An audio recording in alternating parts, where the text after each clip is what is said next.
Maha's Talent, a children's book inspired by Dimash Kudaibergen, written by Dell Turner and illustrated by Manzanita.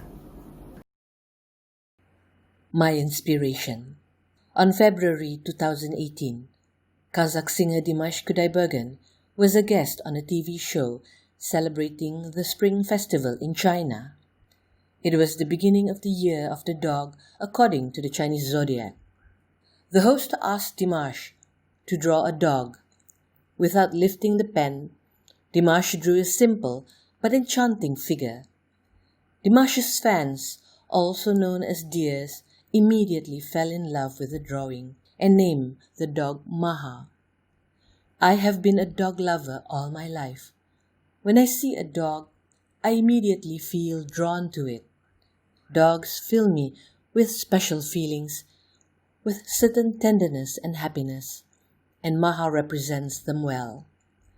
My great admiration for Dimash's multiple talents, combined with my fondness for Maha, inspired me to write this story. Maha's Talent is dedicated to Dimash Kudaibergen and all the deers of the world who recognize him not only as a gifted singer, but also as an extraordinary human being. In a small town in the kingdom of Dikyustan, where people and animals lived together in harmony, there was a playful and lovely pup named Maha. Maha was a well-mannered, considerate and thoughtful dog. He was cheerful and liked playing with the children. He helped the elderly by picking up objects they dropped on the floor, and if anyone misplaced anything, Maha could always find it. The whole town loved Maha. One day, a talent company came to town and opened a talent competition for all animals. Many of them signed up to participate. Sandy the cat, Teresa the butterfly, John's rock band of lions, and other animals immediately began preparing for the show. On a warm and quiet afternoon, Maha and his best friend Papalin were at home having a conversation. Papalin asked, "Maha, are you going to enter the talent competition?" With a sad look on his face, Maha said, "No, Papalin, I don't think I have any talent." Papalin was surprised at Maha's answer and said, "Maha, everyone is special and has something unique to give back to the rest of the world. Find your talent and use it to help everybody around you." Maha thought about what Papalin had said, and suddenly an idea came to his mind. "I know. My master has many talents. I am sure I have them too. He has the most beautiful voice anyone has heard, and he is able to hit the highest notes. I can do that too." Maha rushed to an open window to show off his new talent to the neighbors. He started howling and howling at the top of his lungs, but the noise he made was far from pretty. "Please, Maha, stop! You are hurting our ears!" all the neighbors complained. Maha was sorry that he disturbed the peace and quiet of the neighborhood, but almost immediately he got another idea. "I know, Papalin. My master can play many instruments. I can do that too." Maha ran to his master's studio and brought his master's dombra. He plucked and plucked the strings, but the sound he made was horrible.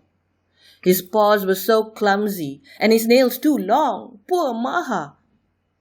He was disappointed. "Oh no, I cannot play the dombra and I have broken the strings. What is my talent?" He was getting discouraged, but then he stood up, tall, and shouted, "I know! My master can read poetry. I can do that too." Maha ran to his master's library and brought his master's book of poetry.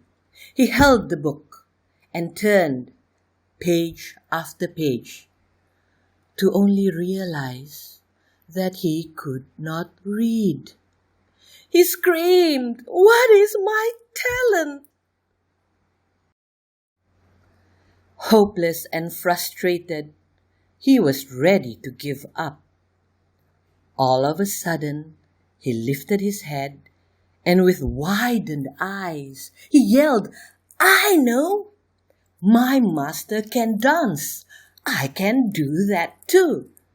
He ran to his master's studio and returned with his master's favorite CD. He turned on the music to a familiar upbeat song. Feeling a bit too confident, he said, "Dancing is easy, Papa Lin. I just have to move my feet and slide them going backwards. You see, I can do it. I can do it. I can..." Sadly, before he could finish the sentence, Maha was on the floor. "Dancing is hard, and I have no balance. What is my talent?"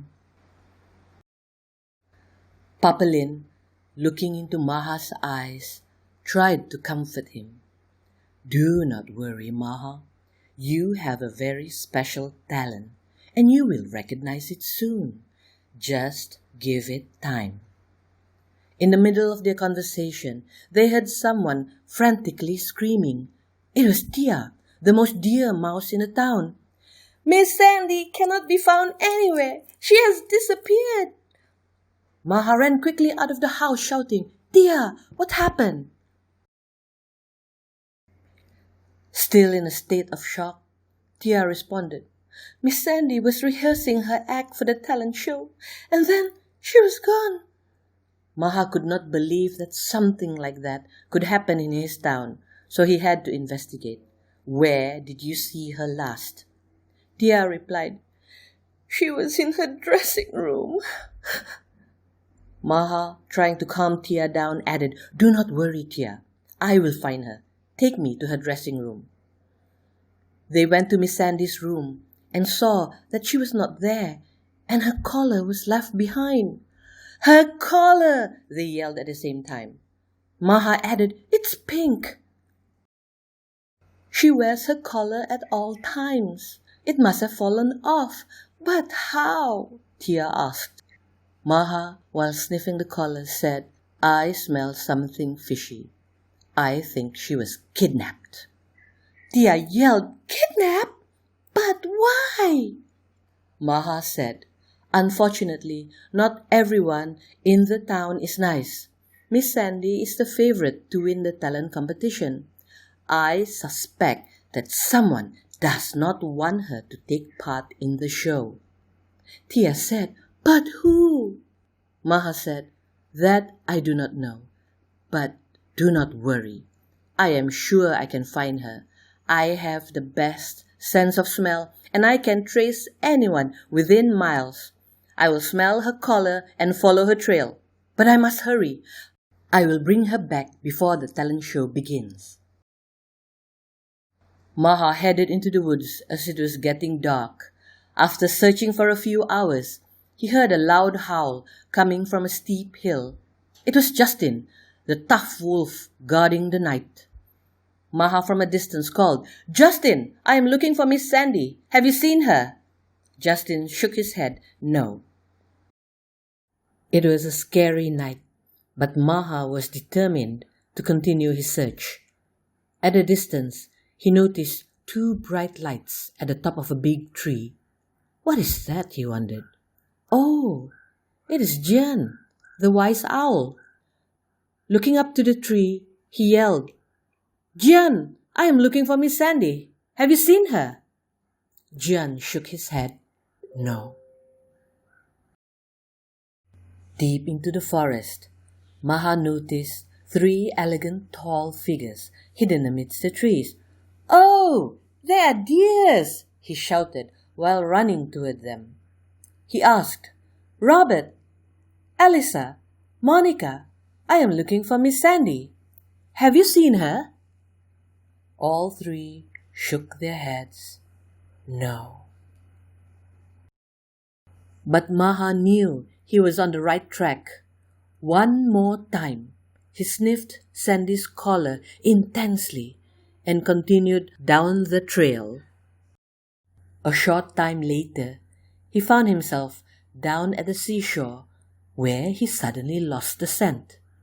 He looked around in confusion when he saw Miss Sandy struggling to get out from inside an abandoned boat. He ran towards her to help. Consoling her with a hug, Maha asked, "Miss Sandy, are you okay?" Miss Sandy nodded her head with both joy and relief. "How did you get here?" Maha inquired. "I don't know, Maha. I fell asleep and woke up inside this boat. I am so happy you came to my rescue. I do not know where I am or how to get back home. With you here, I feel safe." Feeling emotional but relieved, Miss Sandy exclaimed, "Thank you, Maha." After making sure that Miss Sandy was fine, Maha said to her, "I am so happy that I found you. I will take you home, but let's hurry up. We have to be back in the town before the talent show begins." And without any delay, they both rushed home. They arrived in the town just in time for the show. Before going to her dressing room, Miss Sandy turned to Maha and said, "Maha, I am sure you will win in the competition." But Maha, with a sad look on his face, responded, "Miss Sandy, I am not participating in the competition. I do not have any talent." Miss Sandy, surprised at Maha's answer, said, "What? Maha, you have a wonderful talent. You are the best sniffing dog I have ever seen. You found me in no time, even before I realized I was lost. You saved my life." Maha could not believe what he had heard. "Me? Do you think I have a talent?" Miss Sandy assured him, "Yes, you can recognize every smell there is in the world, and you have a very keen intuition." Maha felt very happy. He replied, "You are right. I have a good nose. I do have a talent. Yes, Maha, and you are my favorite. You are the best of the best," Miss Sandy shouted with excitement. In the end, Sandy won the competition, but Maha did not mind finishing second. He realized that winning was not important for him. He was happy that he found his talent. He just wanted to share it with the world and use it to help people and animals around him. The end. Maha's lesson. Recognize that you have unique qualities, and when looking for what makes you different, you do not need to look any further than under your nose.